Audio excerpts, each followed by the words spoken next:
rue de Romont à Fribourg vibre à nouveau au rythme des cultures du monde entier. Après des éditions pluvieuses, annulées et Covid-compatibles, les rencontres de folklore international reprennent leurs droits au centre-ville et renouent enfin avec leur traditionnel cortège qui n'avait pas eu lieu depuis 4 ans. C'est le retour à la normale.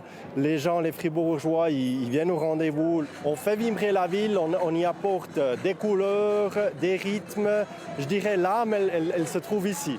Des castagnettes andalousses au folklore marseillais, cette 47e édition fait la part belle aux cultures méditerranéennes. Un retour à la normale ou presque, la situation sanitaire a encore bien influencé la programmation.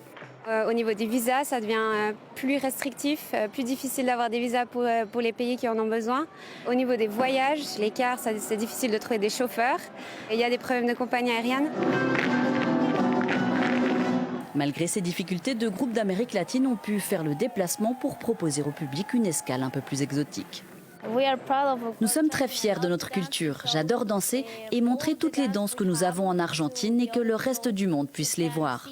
La particularité de la danse du Panama, c'est sa joie, ses rythmes, ses tambours. Tout le bonheur que notre peuple porte en lui se transmet dans cette danse. Nous ne sommes pas des professionnels, nous ne pouvons pas en vivre. Nous le faisons parce que nous voulons transmettre l'image de notre pays. On aime notre folklore. En tout, ce sont 300 artistes qui sont réunis jusqu'à dimanche à Fribourg pour partager avec le public leur amour du folklore.